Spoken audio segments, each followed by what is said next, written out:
Ronda Rousey. Ronda, first of all, welcome back. It's nice to have you back. Thank you. When this whole journey started, I'm sure, obviously, as you said, you wanted to do this with the UFC.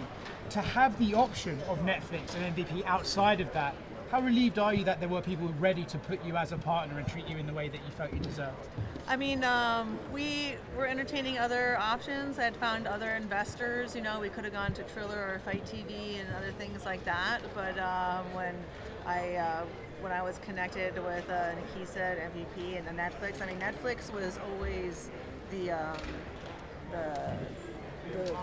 ultimate goal. I mean, they're the biggest player out there, and it's like the most premium channel or outlet that we could be on, and that's what I think that this fight really deserves. And I think that the UFC made a huge mistake going with Paramount and just taking the biggest check, because they left the biggest streamer in the world with a need that they want filled, and someone else is going to fill it, and the UFC just feels like they're too big to fail, and it doesn't matter. And so then they have this fight of me and Gina, the two biggest names in the sport when it comes to international name recognition. I think a lot of people in MMA don't realize how few people outside of MMA know who anyone in it is. And I've had so many people come up to me being like, oh man, I haven't watched fights since when you were fighting. I don't even know who any of the champions are now. And that's extremely common. And so because of their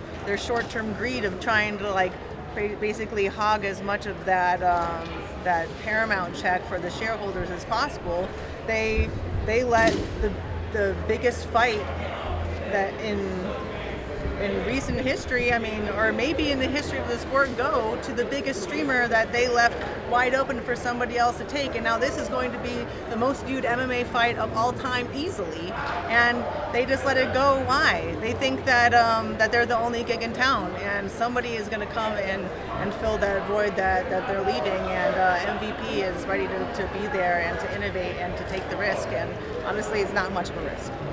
There's been a lot of talk about Dana White's passion for the UFC at the moment. You see a difference in the way he talks at those press conferences versus Zuffa boxing and Power Slap and all that. Do you feel like his hands are just tied and this is a man frustrated, or do you feel, you mentioned Paramount and the shareholders, has he just sort of won the game? What do you think is the difference in the UFC pre-Paramount and now? I think it's kind of both. It's out of his hands. It's kind of like George Lucas sold his baby, and now they're doing other things with it that he can't. I think you almost have to emotionally separate yourself so you don't get upset with the kind of things, and kind of, because everything used to be bottlenecked through him. Every little bit of what you saw on TV had a touch of his passion in his eye, and now it's being like everything is being shipped out to a whole bunch of people that are just have no real passion or love for the sport, and are just clocking into a job, and you can see that. And he won MMA. What else is he going to do? Now he's going to go and probably try and win something else and create a sport out of nothing, like slap or take over boxing. And I think it'd be really, really hard to stay super motivated to pursue, just hit that same note over and over and over. I mean, I switched careers 3 times. I'm surprised he's still doing it. Last one from me is, you're talking about this, John Jones is talking about this, France has talked about this, and Conor is now saying he's waiting for a not greedy offer. Is this the moment, biggest names in the sport are talking about it, that we finally see some pushback on the UFC and maybe some change? I mean, I really hope that the UFC sees that the writing is on the wall, and they're going to lose the market share of the sport if they don't start prioritizing the fighters, and not just trying to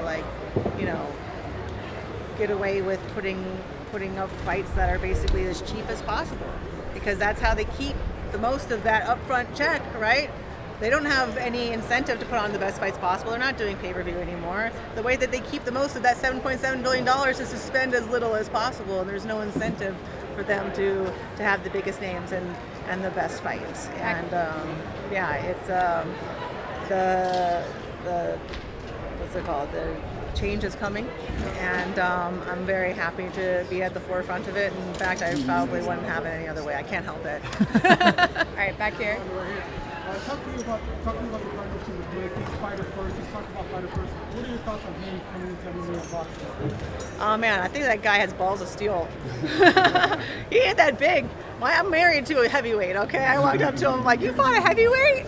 You were fighting heavyweights. I mean, and he has not been an athlete his whole life. He came into it later. I mean, I think he is a promoter that fights more than he is a fighter that promotes. But I mean, currently has the most viewed fight of all time with Mike Tyson, 108 million views, and it is because he understood that that it's not the landscape is changing. No, the divisions are too overly saturated.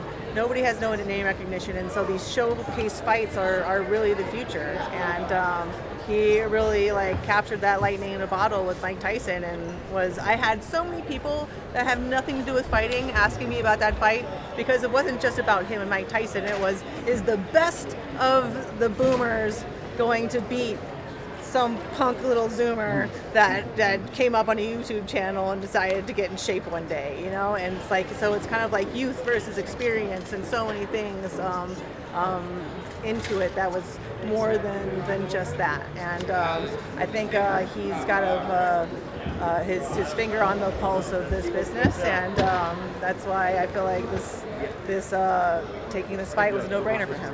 All right, thank you guys. That's all the time that we have. We're gonna swap.